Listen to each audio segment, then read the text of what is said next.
Chosen ones, listen closely. The knife they never held to your skin still drew blood because silence cuts deeper than any blade. It pierces slowly, invisibly, until one day you realize the wound was never on your body, it was in your spirit. The pain you carried wasn't from what was done in front of you, but from what wasn't said behind you. Silence was the quiet weapon they used, and they wielded it masterfully. You see, the enemy rarely attacks in chaos alone. Sometimes the most devastating battles are fought in stillness, the absence of a word, the lack of defense, the withheld truth. That's where souls are crushed, because silence, chosen ones, is not absence, it is agreement. It is not peace, it is permission. It is not neutral, it is a verdict rendered without trial.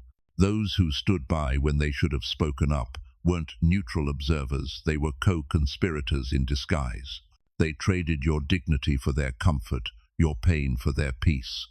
And while their mouths stayed closed, their silence screamed endorsement. In heaven's courtroom, silence has a sound, and it testifies louder than words. You remember those rooms, the glances, the smirks, the sudden quiet when you entered. They knew. The evidence was written in their body language, in the way their laughter dimmed when your truth hovered near.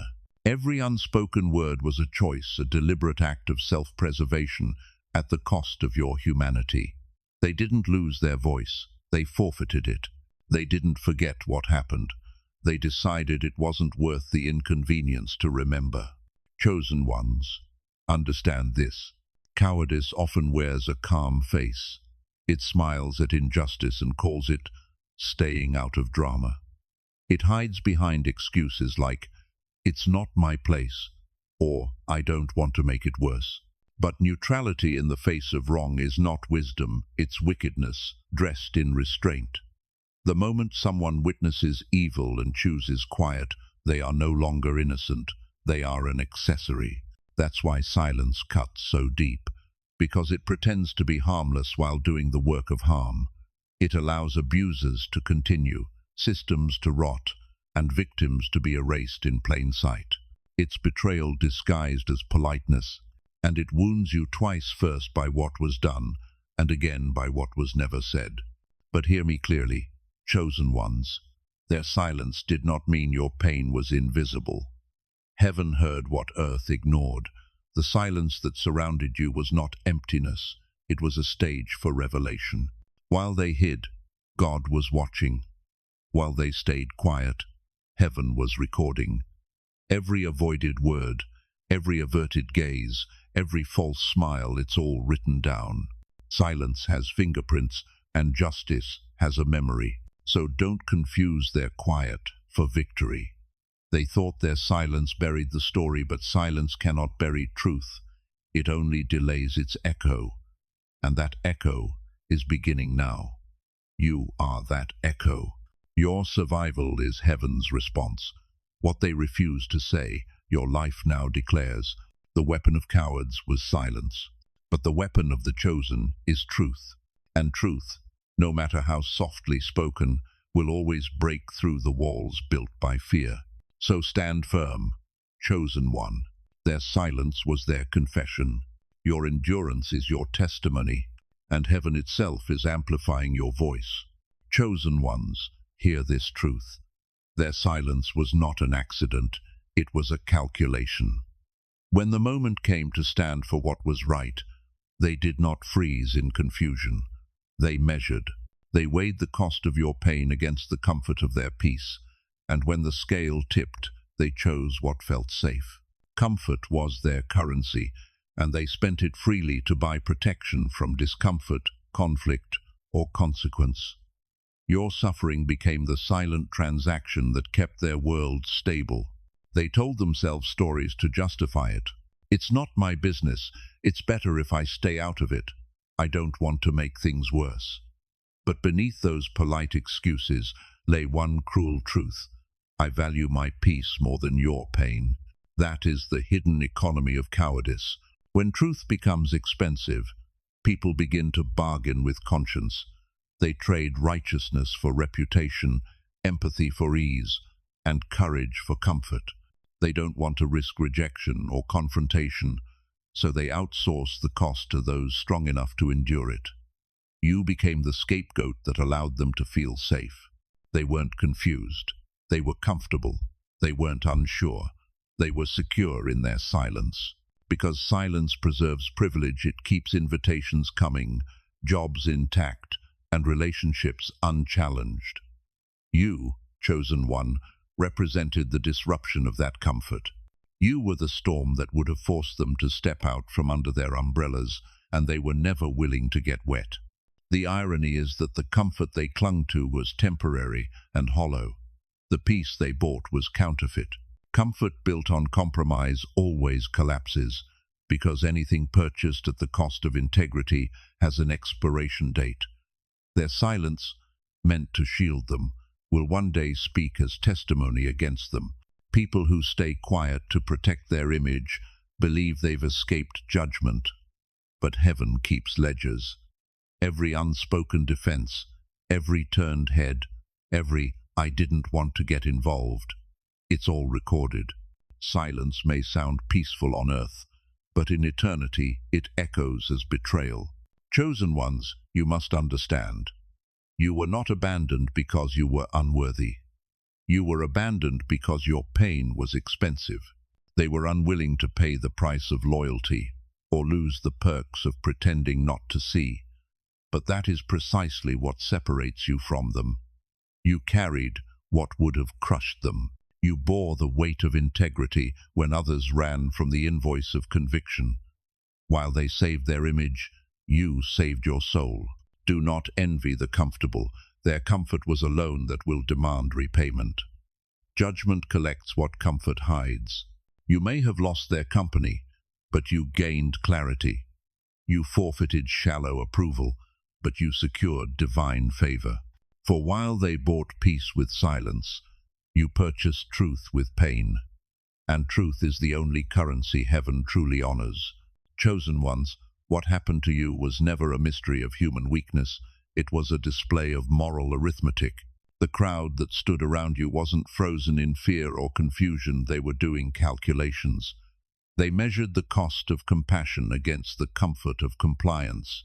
In those moments when justice required courage, they opened their inner ledgers and quietly asked themselves, "What will I lose if I speak? What will I keep if I stay quiet?" And every time, the math added up to silence. People often imagine betrayal as dramatic, a sudden act of cruelty, a shouted insult, a public denial. But most betrayal is born in rooms of quiet reasoning. It looks like people counting consequences instead of standing for truth.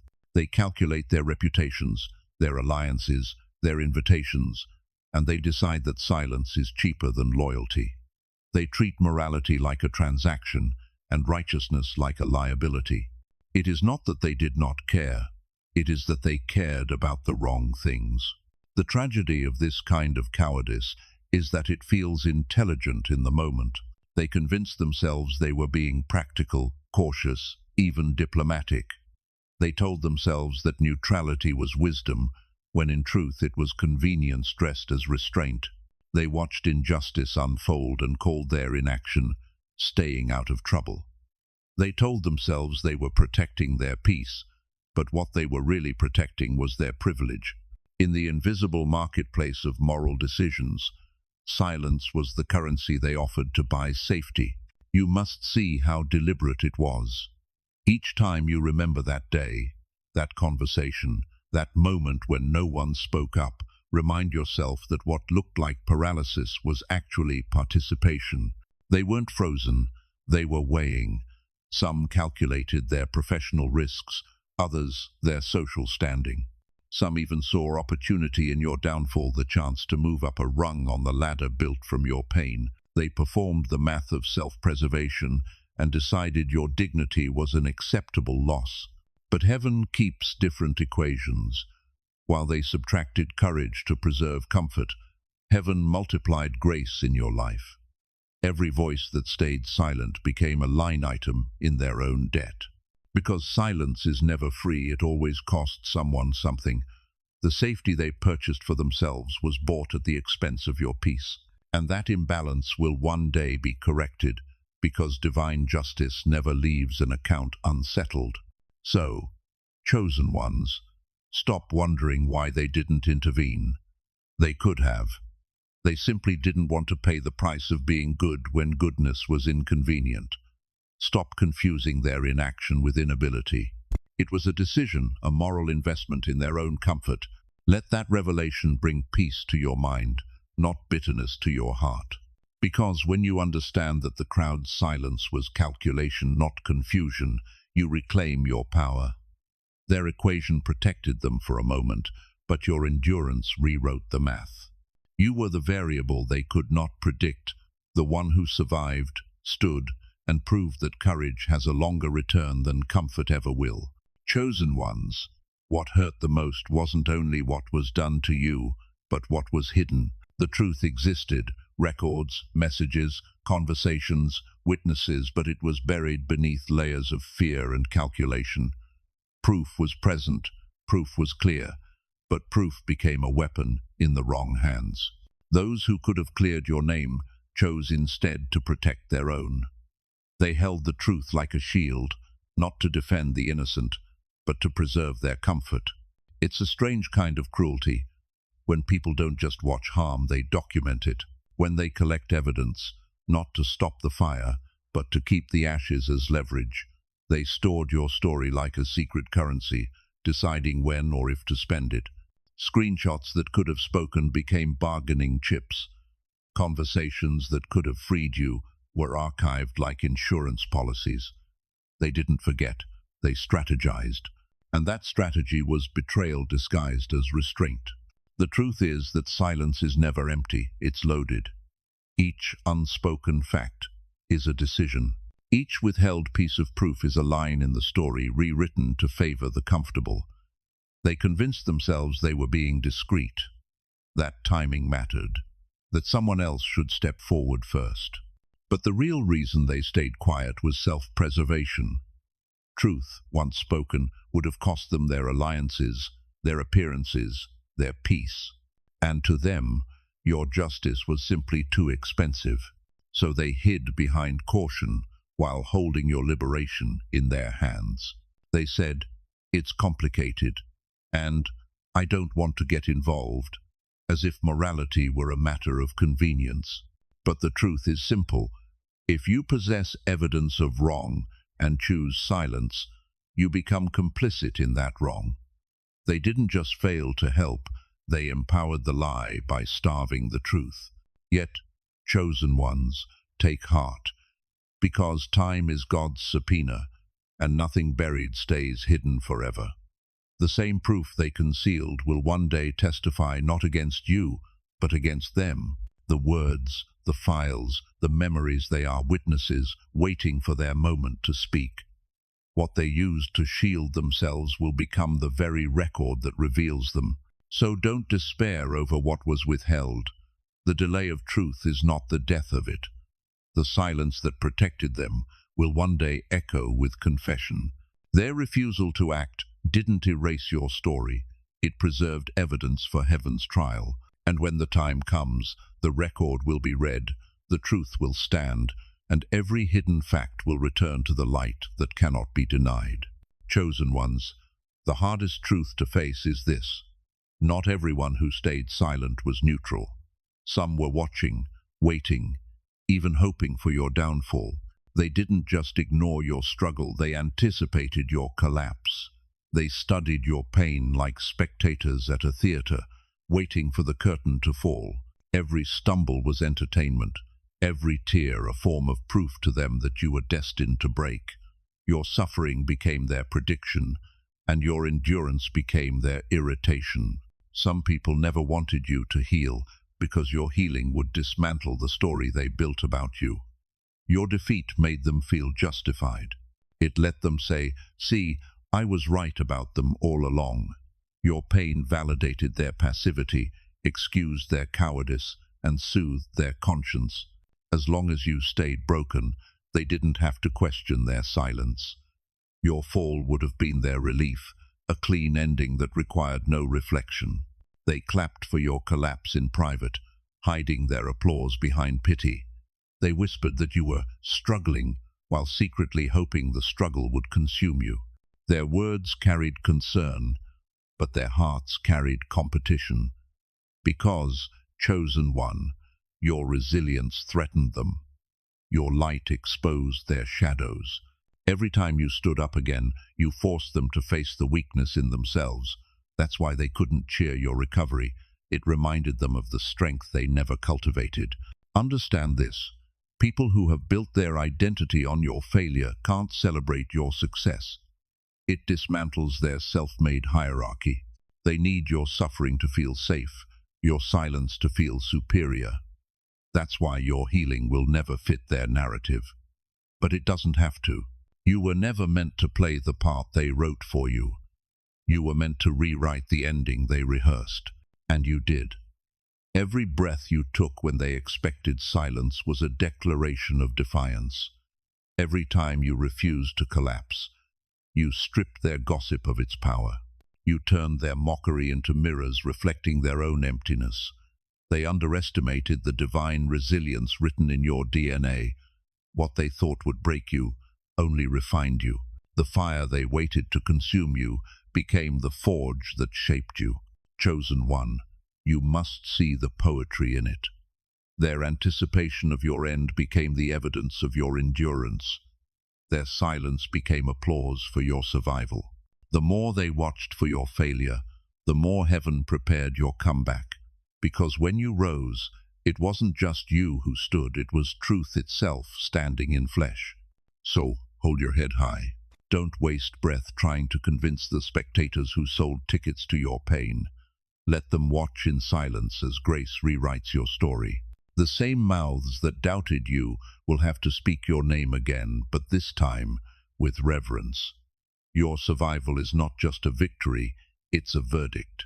You are living proof that what was meant to destroy you became the very thing that crowned you. Chosen ones, there's a cruelty in this world that hides behind laughter.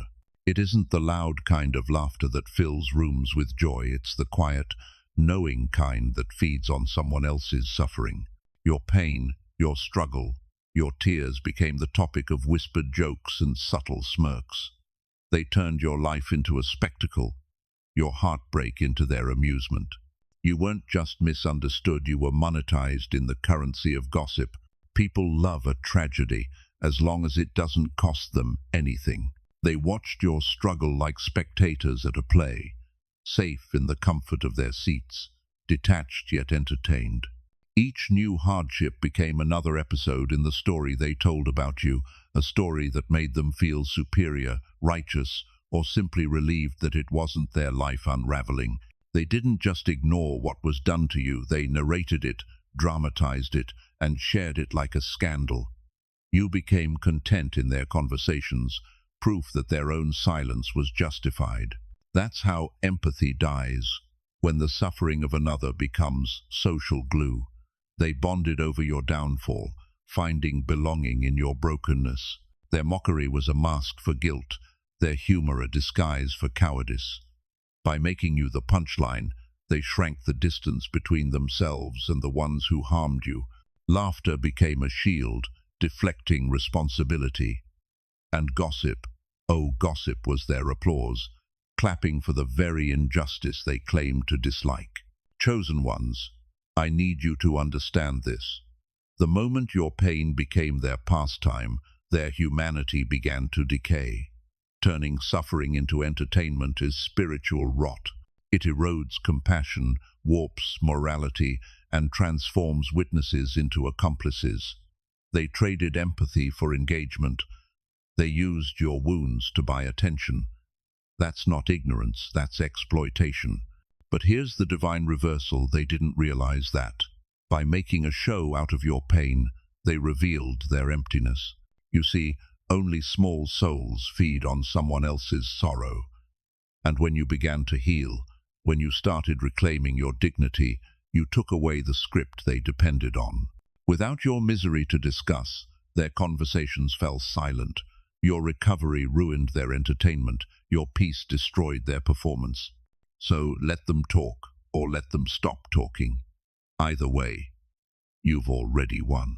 Because every moment they spent turning your pain into a story was a confession, not about your weakness, but about theirs. You outgrew their stage, and heaven closed the curtain. Your life is no longer their show, it's your testimony. Chosen ones, disbelief was never accidental, it was engineered. From the moment your truth began to surface, the architects of silence were already preparing their defense. They knew that if they couldn't stop what happened, they could at least distort how it was remembered. Doubt became their armor, and your credibility became their target. They rehearsed it quietly, long before you ever spoke. The tone you would use, the emotion they would call too much, the tears they would label manipulative. They built a wall of skepticism around themselves, so that when the truth arrived it would sound like noise. This wasn't confusion, it was strategy. They understood how quickly disbelief spreads. A single whispered phrase, "Are you sure?" or "That doesn't sound like them," was all it took to plant seeds of doubt that could grow into forests of denial. And once those roots took hold, your truth had to fight for every inch of ground. They knew exactly what they were doing. Doubt gives cowards the illusion of neutrality. It lets them pretend they're being fair, when in reality, they're fortifying the lie. People think lying is an act of speech, but silence, twisted with disbelief, is far more powerful. By questioning your stability, your motives, your memory, they made your truth sound like exaggeration. They framed you as dramatic so they wouldn't have to be accountable. Every raised eyebrow, every cautious, "I'm not sure we should get involved," became a line in a script written to protect the guilty. They didn't need to prove you wrong, they only needed to make you appear uncertain. That's the cruelty of it. They didn't destroy evidence, they destroyed confidence. They made you second-guess yourself. They turned your pain into a question mark. You replayed the moments, wondering if you misremembered, if you overreacted, if somehow it really was your fault. That's the real warfare, psychological and deliberate. When a person's voice shakes, the crowd listens to the tremor, not the truth. They exploited that, knowing that exhaustion can sound like instability. But chosen ones, what they forgot is that truth has endurance. Doubt may delay it, but it cannot defeat it. The louder their skepticism grew, the more obvious it became that they had something to hide. Over time, their armor began to crack under the weight of its own deceit. Because disbelief has a lifespan, it cannot outlast evidence. And your survival, your consistency, your peace became the evidence they could no longer suppress. They built their safety on your silence, but your persistence dismantled their protection. Every time you stood firm, another layer of their armor fell away. And now, what they once called doubt is being revealed for what it truly was. Fear disguised as wisdom. You were never unbelievable, they were simply unready to face the truth. Chosen ones. What frightened them most about you was never your mistakes, it was your reflection. You became the mirror they couldn't bear to look into, the living proof of everything they pretended not to be. When they turned away, it wasn't ignorance, it was self-preservation. Your truth held up a reflection too honest for their comfort. Every time you stood in integrity, every time you spoke truth without bitterness, you forced them to see the cracks in their own facade. And rather than confront that truth, they chose to look away. Most people don't hate the mirror because it lies, they hate it because it tells the truth too clearly. Your presence exposed their compromises, their cowardice, their hidden motives. You showed them what courage looks like in real time. You revealed how small self-protection looks next to someone who chooses righteousness. To face you meant admitting their silence was not harmless, but selfish. And that kind of honesty demands change, a cost they were never willing to pay. They valued the comfort of illusion more than the pain of transformation. It's easier to deny what the mirror shows than to rebuild what's broken. So, They blamed you for reflecting what was already within them. They called you too intense, too sensitive, too spiritual, anything that made the mirror seem distorted, rather than admit the distortion was inside their own soul. Denial became their disguise. Silence became their sanctuary. Because if they could convince themselves that you were the problem, they could keep living undisturbed in their fragile peace. But here's the divine paradox.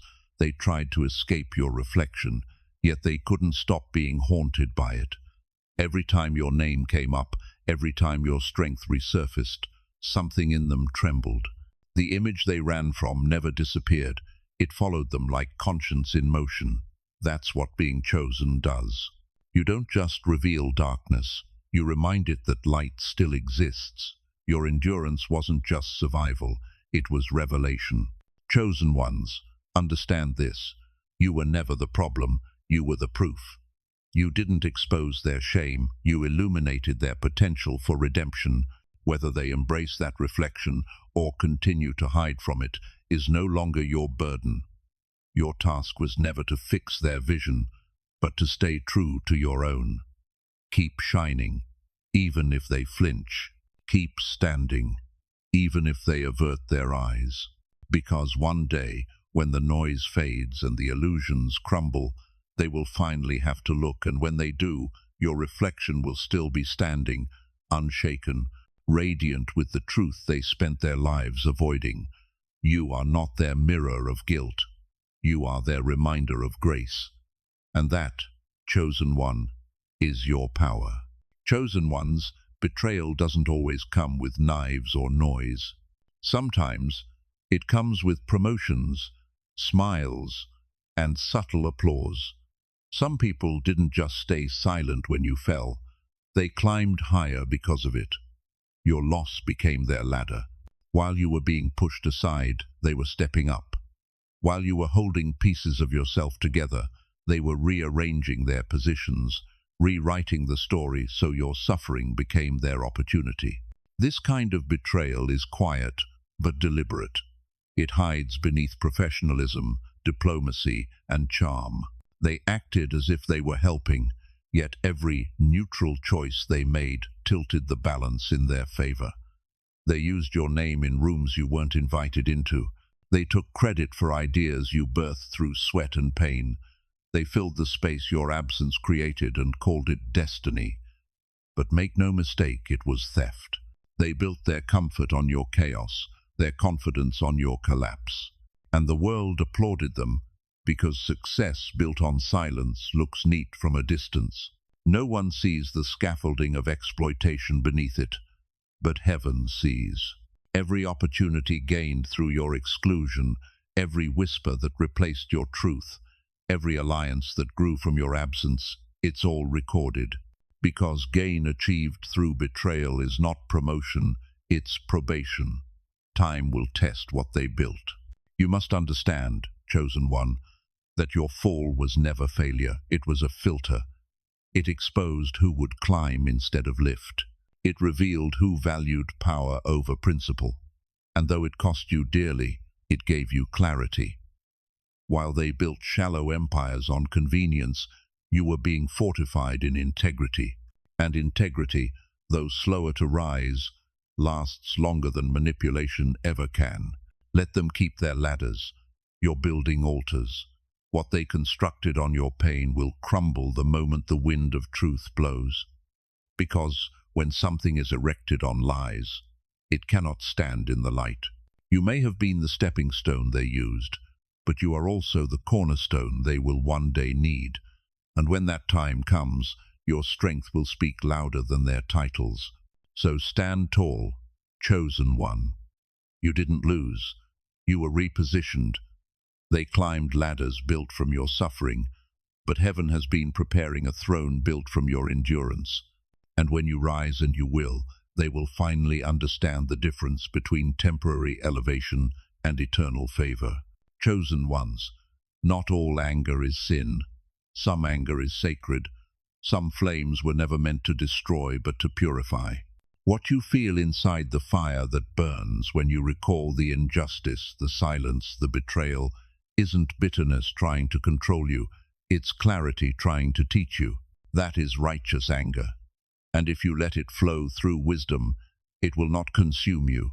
It will build boundaries that protect what God restored in you. Pain without structure becomes chaos, but pain with purpose becomes policy. Every heartbreak, every betrayal, every silence you endured has now become data evidence of what must never be allowed again. So turn that pain into principles. Transform your experiences into standards that guard your peace. Say to yourself, never again will I confuse access with loyalty. Never again will I explain my worth to people who benefit from misunderstanding it.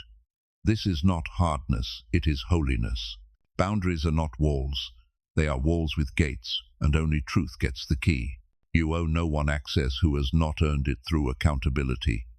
Compassion without discernment is a wound waiting to reopen. God did not bring you through the fire just so you could invite the smoke back in. Righteous anger is heaven's way of reminding you what is sacred and what is not. Let it guide you to say no without guilt and enough without apology. Chosen ones, the people who mishandled you taught you how to handle yourself. The ones who broke boundaries trained you to build them. So now, create your policies of peace. Guard your energy like treasure, because it is. Protect your time as though your destiny depends on it, because it does. When you live with holy boundaries, you no longer react to betrayal. You prevent it. This is your new standard. Pain refined into clarity, anger sanctified into order, and peace protected by principle. You are not cold, you are consecrated. Chosen ones, this is the part where the story shifts. You are not returning as the same person who once trembled in silence. You are returning refined, grounded, and divinely authorized. The season of invisibility has ended. The same rooms that once echoed with whispers about you will soon echo with your voice, steady, calm, and unshakable. You are not coming back to beg for space. You are coming back to set the standard. Your return is not revenge, it's restoration. You are walking proof that grace wins where gossip fails. Every moment they used to erase you has now become the platform that reveals you. You no longer enter rooms to prove your worth. Your presence is proof enough. When you speak now, it won't be noise, it will be instruction. When you move, it won't be reaction, it will be alignment. You are no longer a survivor of silence. You are a strategist of truth. Now it's time to rebuild your circle. Not everyone who was around you deserves to go with you. This next chapter requires voices that speak life, not fear, hearts that protect, not compete. Build what I call a circle of courage, where people defend truth within 60 seconds of hearing a lie. Surround yourself with those who value integrity over image and peace over popularity. Let your new circle be a sanctuary where honesty is safe, loyalty is active, and silence no longer has power. Chosen one, you are also called to rewrite the room. Wherever you stand, set new atmospheres. Let your presence dismantle pretense and invite authenticity. Be the one who interrupts injustice with grace and truth. Your influence is no longer about titles, it's about temperature. You change the climate just by showing up. Understand this. God didn't bring you back to blend in, He brought you back to lead. Your scars are your credentials, your discernment, your authority. You are not a victim of silence. You are the voice that ends it. Stand tall, chosen one. You've been tested, tempered, and trusted. The world may not recognize you, but heaven does. Now, speak, lead, and build. Because your return isn't just your victory, it's the proof that truth always comes home. If this message resonated, share it with someone who's rebuilding too. Comment, I rise to declare your comeback. Invite others into this growing community of light bearers. Because when you lift your voice, you don't just heal yourself, you ignite generations. God didn't bring you back to blend in, He brought you back to lead. Your scars are your credentials, your discernment, your authority. You are not a victim of silence. You are the voice that ends it. Stand tall, chosen one. You've been tested, tempered and trusted. The world may not recognize you, but heaven does. Now speak, lead, and build. Because your return isn't just your victory, it's the proof that truth always comes home.